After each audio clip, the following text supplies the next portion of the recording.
myself, Dr. Leroy Simpson, are your UAGC session chairs for this wonderful educational, inspirational, and informational session we're about to have by the Dr. Savannah Thomas. And her presentation is Daring to Transform, Addressing Burnout in BIPOC Educators Through the Collective Wellness Practices. So, Dr. Thomas, why should we dare to transform? Well, if we don't transform, we're always going to stay the same. And we have to keep moving. We have to keep moving to continue to progress in everything that we do. I think we're speaking in an education space today, but if we look globally, we have to be brave. We have to disrupt things to truly transform and change. All right. Well, that's an excellent intro. So I'm all ears. Tell us more. Good afternoon, everyone, or maybe good morning where you are. I'm in DC, so we are ending our lunch hour and getting ready to enjoy cherry blossom season this weekend. I am Dr. Savannah Thomas. I am really, really excited to be leading this dialogue with you all today. Um, we have a short period of time together, but it is my sincere hope that this conversation will raise some awareness and really spark your curiosity so that um, you want to know more or you want to learn more, and that can happen in a variety of ways. So we're going to go ahead and jump right in. I will say I do serve as associate faculty at UAGC. All of my work is really grounded in social justice and creating identity affirming spaces for learners just across the span from early childhood to adult learners and the communities. I also am in the process of opening a Montessori school, an equitable language immersive Montessori school here in DC, on a very historic street where a lot of the riots occurred after Dr. Martin Luther King's assassination. So my work is just really, really rooted in social justice. So again, I'm just really excited to be sharing something that I love so much with you all, with the hope to bring change and to transform systems. So let's jump into the presentation.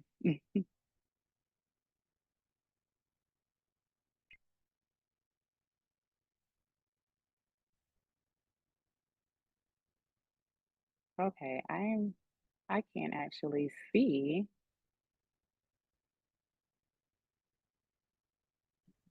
Is that showing for all you? screen. It's not showing for me. Can you see it, Leroy? I sure can. It says Okay. grounding. Take a deep Yeah. breath. Okay. Feel your ground beneath you. You are here. You are present. You are enough. I didn't want to read all of it, but I just want to make sure this is what I was seeing. So I wasn't trying to steal your thunder. Mm-hmm. Not this time, huh? Oh, no, ma'am. Okay, so yeah, just before we dive into our session today, I really just want us to ground ourselves, just find a comfortable space that you're in. If it feels right for you, you can close your eyes, you can soften your gaze, and just take a deep breath and bring your awareness to your body and just set whatever intention that you need to set to have this conversation today. Maybe you just want to stay open. Maybe you want to listen deeply, or maybe you just simply want to be present. But whatever it is, just give yourself a couple of breaths to set that intention for today.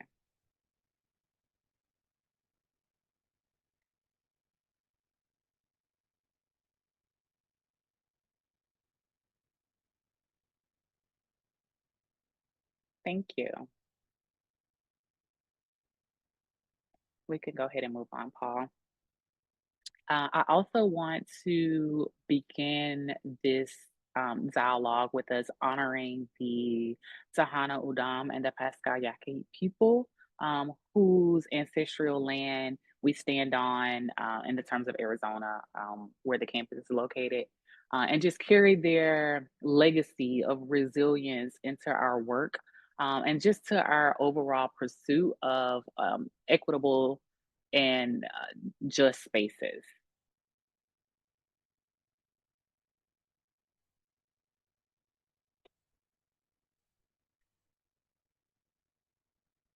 Okay, let's look a little bit into the research on what we're going to be talking about today.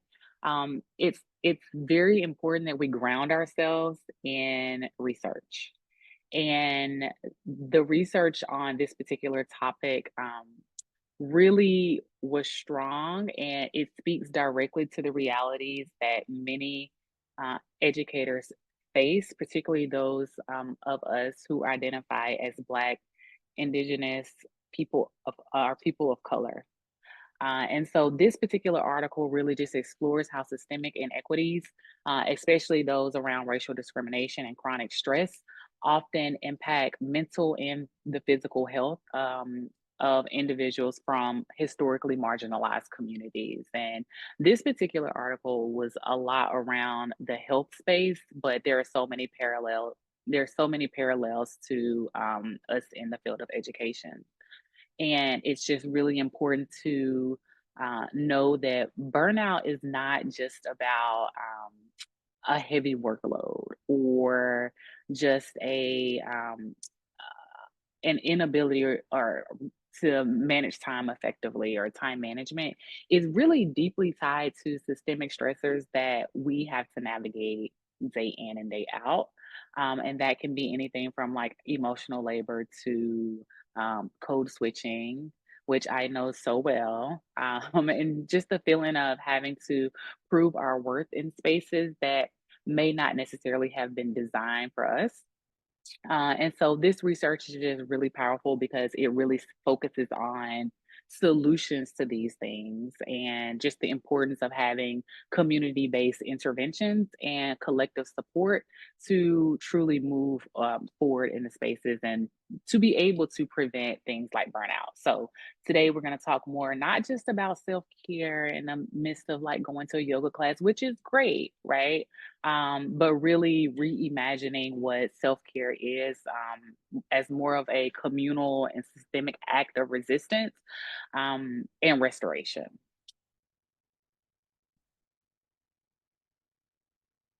Okay, I'm ready to move on. So again, this is just a quick overview of our outcomes for today. We want to understand the unique challenges of burnout for BIPOC educators and also explore some of the evidence based collective practices. And then hopefully have a few actionable strategies that you could take moving forward with you. And we'll talk through that a little bit as a group.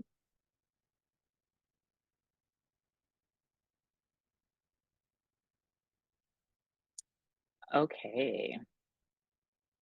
Now let's get into more of the meat here and just understanding what um, BIPOC educators face when we talk about burnout. Okay, since we've already kind of framed the conversation. So, burnout. What do you think of when you hear burnout? When someone says like, I'm burned out," particularly educators. Like, what comes to mind?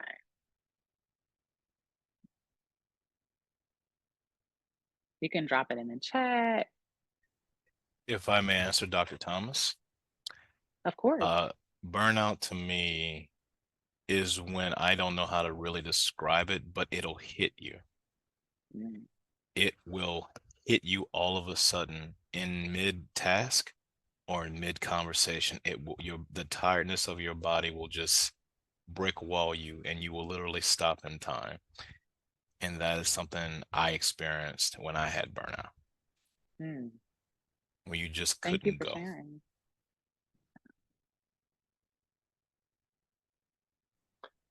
Thank you. I see some difficulties in processing information. You just don't want to listen anymore. You don't want to do anymore, and like Leroy mentioned, you just need to stop and walk away and take a break when there's just too much too much going on all at once. You need that recovery time. You reconnect with reconnect with your motivations and your Mhm. interests and desires. Absolutely. Thank you for sharing. Reconnect with yourself. Yeah, that's deep. Thank you both for sharing. So,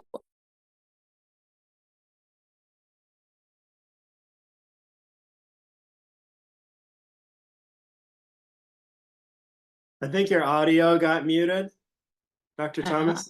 thank you so much. So yes, burnout is often kind of reduced in a sense to just exhaustion or stress.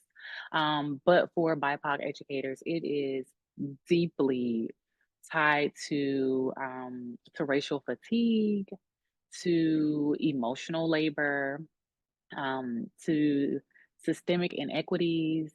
And it's really about learning about navigating schools and institutions that may not necessarily have been designed to support us.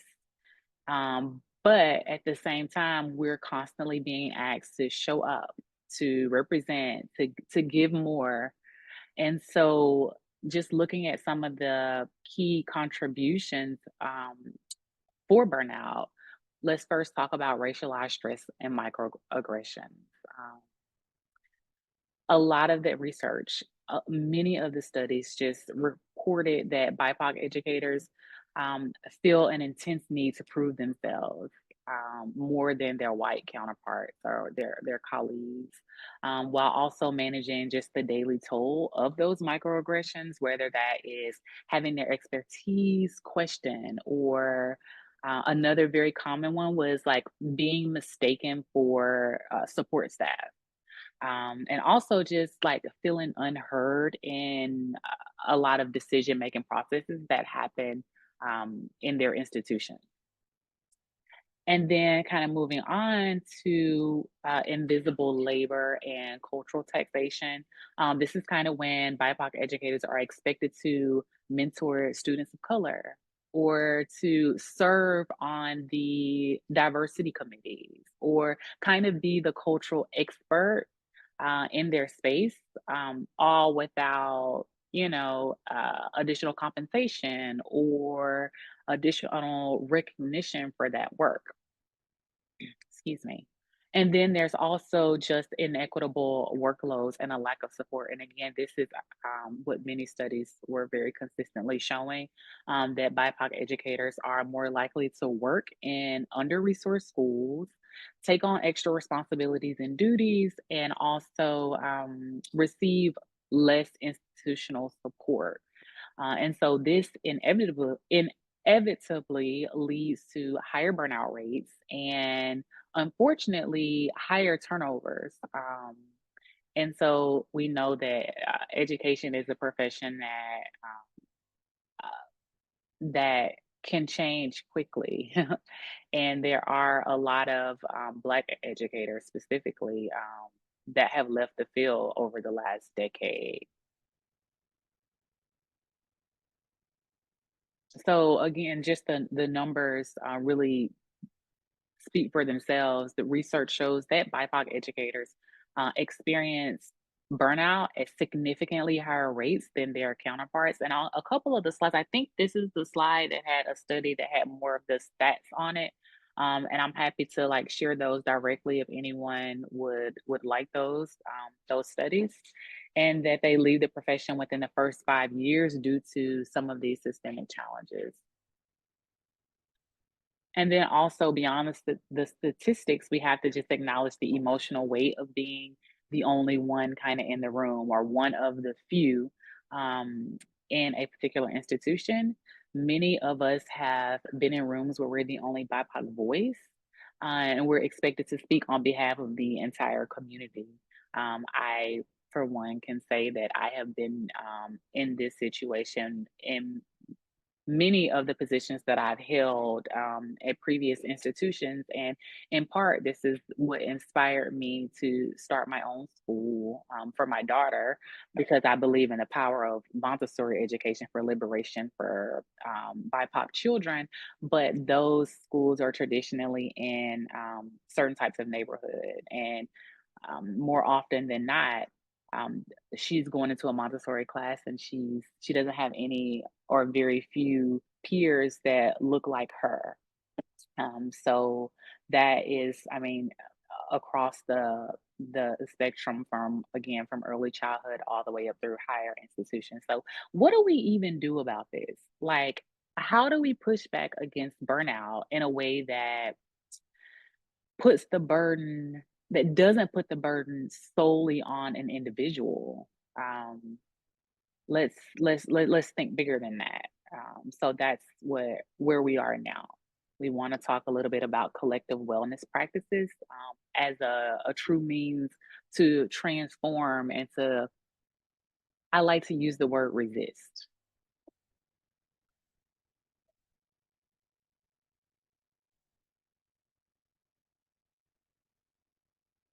Okay, so now that we have a general, again, I know this is very fast, but again, I hope that it's sparking your curiosity.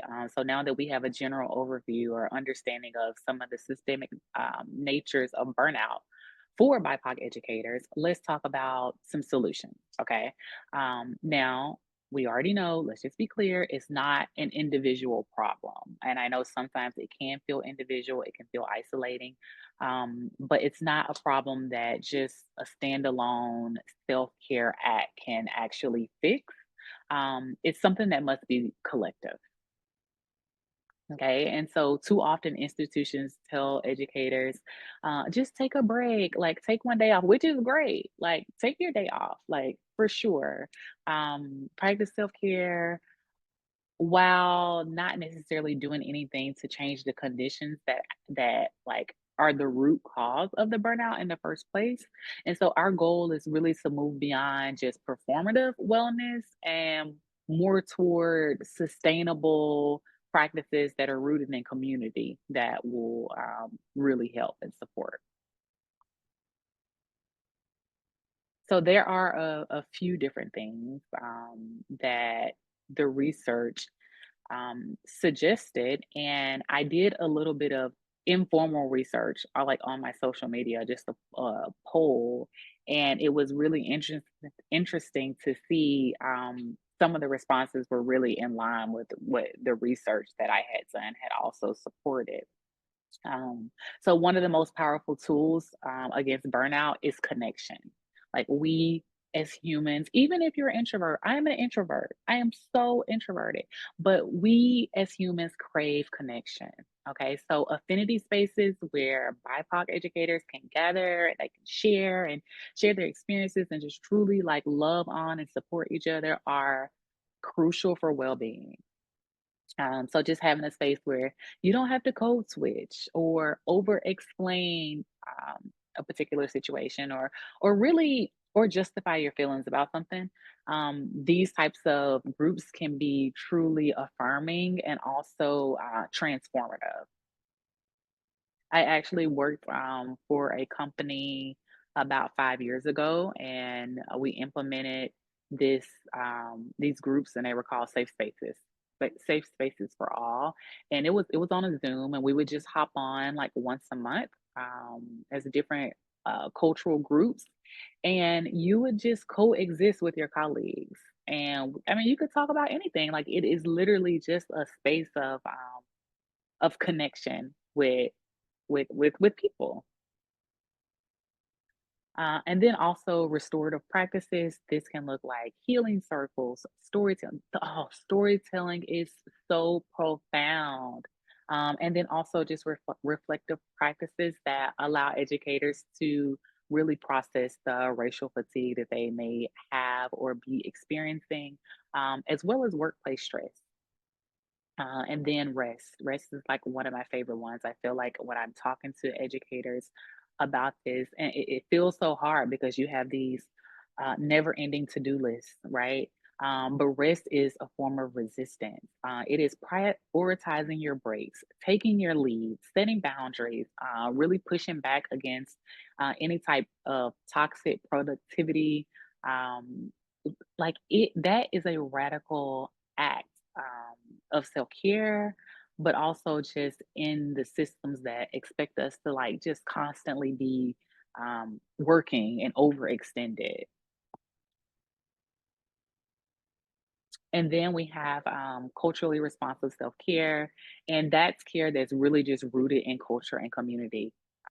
And for us, it can look like a variety of things, like just setting firm boundaries in your workplace, advocating for particular workload adjustments, also engaging in culturally affirming activities. One of my favorite things is communal meals, and that was something else that I've also kind of spearheaded at a previous employer. But it ended up being so profound for us just coming and sharing meals together, and we did this uh, like every 3 or 4 months. Um, and it was a time where, storytelling was also prevalent, and just the aspects of the community and the connections, but really just, talking about our childhood, making connections with your colleagues, and then shifting the burden, just talking more about the institution's responsibility in this, because it's systemic. Like, it's systemic, and schools and institutions have to move beyond just performative wellness and checking boxes. Self-care workshops, they're great. Like, I'm not saying there's no place for those, but that can't be the only um, act of acts of resistance. And so we need policies that are actually going to be put into place to help alleviate the likelihood of burnout. And so that it looks different. There are a variety of levels to this. It could be distributing and having access to mental health resources, reduce emotional labor expectations. So instead of like feeling like we have to take on all these responsibilities without getting additional compensation for that work, is like paid mentorship and additional pay opportunities. And then also like hiring and retention strategies that actually support BIPOC educators in the long term as well. So I know that that was a lot. I'm looking at the time. I think we have about 3 minutes. And I want to just like maybe have the last minute and a half or 2 minutes for us to just kind of collectively um, talk a little bit. I think the next slide, Paul, is a call to action. And I'm just asking, like, what's one wellness practice that you can commit to? Can you support collective care in whatever space that you're in? What change will you push in for your workplace? And then just the final thought around sustainability in education and sustaining educators.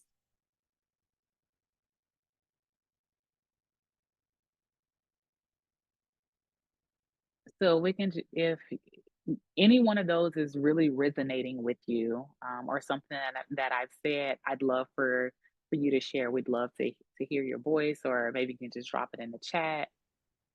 Dr. Thomas, brochure comes to mind with this information.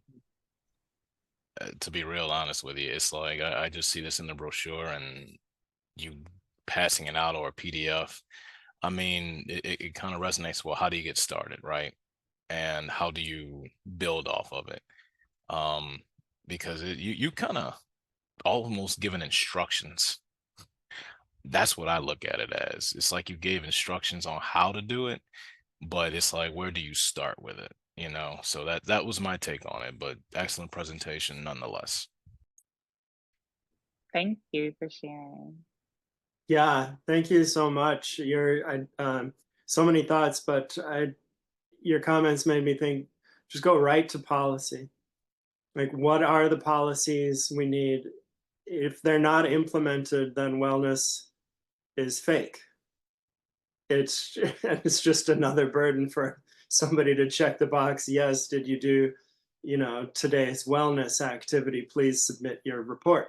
That's not the same thing. That's not the right idea at all. So yeah, that policy and rest. People need rest. So I hadn't thought about radical rest before, but we do need a full reset. Time to fully reset your character, um, and so much more. And on all of these things support our students. We can't care for ourselves, we can't really care for our students as well. And so it relates to the core mission, the only mission of the university, the only real mission, which is to help the students and the community and the larger community. So supporting the members of this community is critical with the right policies as the mechanism. Paul, I got to piggyback off that one just a little bit. That you brought up a good point. I think we need to be coached in this one as well.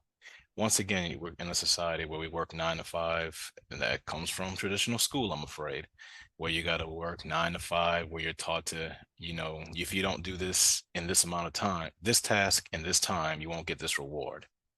And since we've been brought up like that, which I know Dr. Thomas is taking her daughter out of that environment. So, and I think we need to be coached at it because we're so used to doing this as adults. And, it gets to the point where resting is almost secondary until our body literally closes our eyes for us. And then we wake up and do the same thing because our brain wakes up again. Okay, back to routine. Body, you're not in control. I'm in control. Okay, back to the routine I was taught.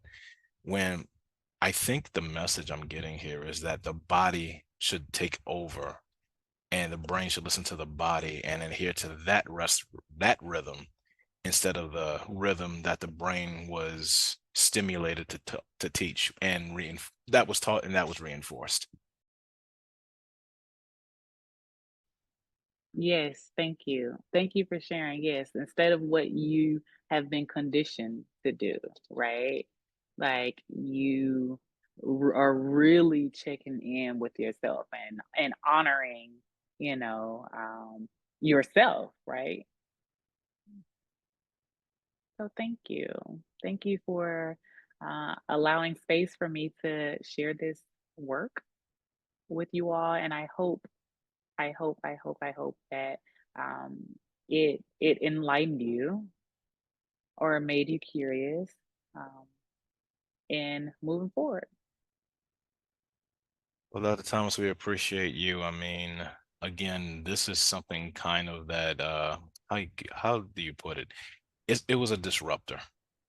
It was like a true disruptor because again, you're fighting against what's called the rat race, and what's more, you're fighting against the rat race for children not to be brought up in that rat race. If you don't work with this amount of time and don't do this activity, you won't get this reward. And what you're saying is number one, reward yourself because you're not software, you're not a machine. And two, that should be a routine from now on. You basically almost work when you want to. So I gotta be honest, I think this needs to be much more educated, stimulated, and perpetuated. I didn't mean to rhyme, Mhm. but I think it's just you need to impress us more to actually start thinking like this. I think this is a brochure and many more sessions that you could share with us because I think we need to hear this more. Now that is good reinforcement. It's adding the stimulus. So I'm getting that little psychology out there. But by the way, we thank you. We appreciate the effort that you put into this presentation because this looks well built and well informed. And really, we hope this isn't the last talk. I don't want this to get lost in translation. In 5 weeks, we forget about this. I hope you find a way, medium, or channel to get this out to all of us because we need to hear this more. And dare I even say we need to hear the presentation over and over and over so we learn how to take care of ourselves first. And like Paul said, care for self first so you can care for others. And you have got that message across, bar none. So thank you so much. And we hope to hear from you again. Thank you. Bye.